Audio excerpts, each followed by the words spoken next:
My name is Toby Mulligan. I wondered for a long time whether I really was a painter, but actually I've decided recently that that's what I am. Not really just a painter, but a creative person. So whatever I do has to be creative. If I'm not involving my thinking into it and interpreting somehow, I really don't feel that I'm living. Because I love many, many different things. So in painting, I'll do everything that's abstract, figurative, it all fascinates me. But even building, architecture, landscape, it all fascinates me. And for just a practical necessity, I focus. And now I'm focusing on portrait and figure as my, line. I have a method and a technique which I've developed over time because I want to see things evolve and just happen, and almost to be surprised by the way things happen. I stimulate both sides of the brain to kick in and do their thing, so the intuitive side of the brain and the rational side of the brain to marry, to sort of talk to each other. I'll do half an hour of drawing circles, of what they call blind drawing, where you don't look at what you're drawing and you're just drawing. I'll do 60 drawings of a model, probably from photographs, but also sometimes from life, in 30 minutes. So each one is only 30 seconds long, with both hands at once. And that forces a very fast reaction where you can't think. You've got to respond, and you're bound to be going faster than you can think. And inevitably it gives the impression that you're sort of not doing it yourself, that it's happening. Which means that then when I go into painting, I'm outside of a sort of judgmental, worried about attitude, and just doing, experimenting and allowing it to develop. So that combination of experimenting, but also practicing a skill and developing a certain mastery of something, I like that. Understanding paint, understanding materials, and then doing something that allows it just to surprise you. Deciding on subjects and topics is extremely difficult for me because I am drawn to most. I love landscape. If I'm painting landscape, it's more about the experience. It's more about going out somewhere, and whether it's windy, whether it's hot, whether it's raining, whatever, feeling the elements and absorbing them and translating them into material, into paint form. Whereas if I'm in the studio, obviously there's not the same thing. I can control it more, but I still want the element of risk. I still want to feel slightly out of control. So in a way, the subjects almost have to make a decision, just pick out of a hat. I love the figure. I love. I could draw a human figure forever. In fact, so that's my natural subject. But actually, I can be excited by anything if I'm exploring a new technique.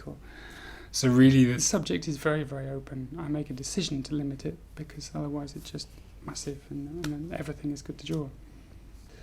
It seems to me that when you focus intensely, you inevitably release energy.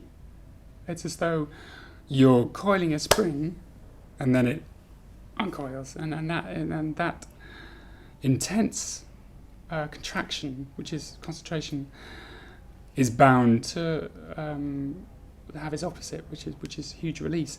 And if when you concentrate, you're practicing something that you're acquiring a skill, when you release, it's as though you have the tool to ride the wave of that energy.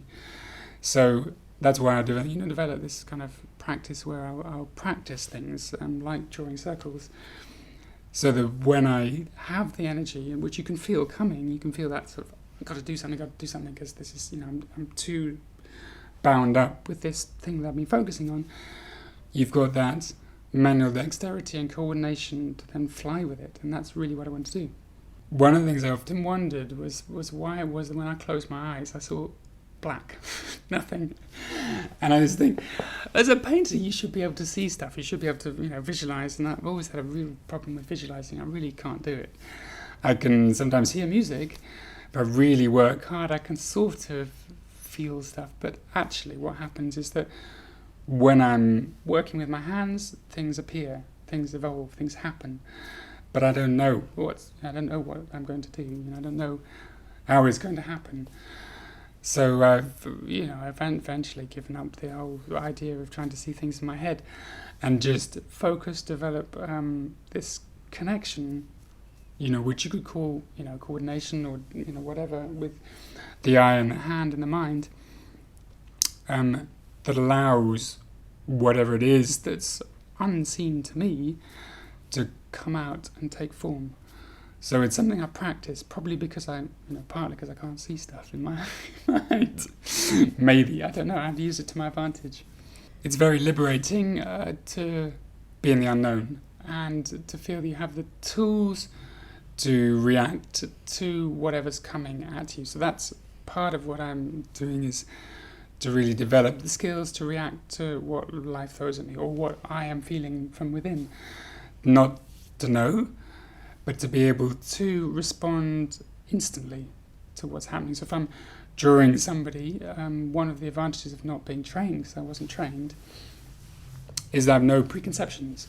If I'm painting somebody, I have no idea really I have lots of technical things that I've learned how to do, but I've got no preconceptions to how it should finish and what it should look like, and it's just what it will be.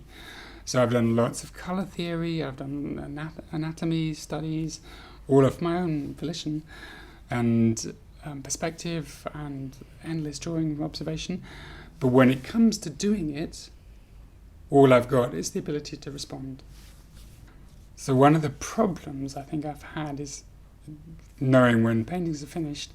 The painting of my daughter, which was selected for the BP Portrait Award, I did in an hour on the morning of handing in. I'd done several paintings before of my sons, of friends, of different things. They all were, just looked heavy-handed or just annoyed me. And so I did this painting very quickly. And actually, I wasn't even sure I should hand it in. I thought there's no way they would pick it. So I wouldn't never say that I know now when the thing's finished or not. I think that I don't know. Sometimes I'll do something that's more meditative that will take longer, but only in short bursts. So it might take a month or a year to do, but each time it's only in a short burst, because otherwise I labour it, and that's absolutely not what I want to do. For as long as I can remember, I've loved the figure, and I think the first time I drew, in life drawing, I thought, this is it. This is what I want to do forever. I could never exhaust that. The angularity of hands, of feet, of faces. For me, it's all the figure. It's not just the face. Although I'll happily do a face, I'm actually drawn to painting a portrait, which is the whole figure, where the whole figure is expressive of the person. And obviously, it's the closest thing to us. You look at another person, and particularly for me, and the naked figure is the most revealing thing to draw as a human being.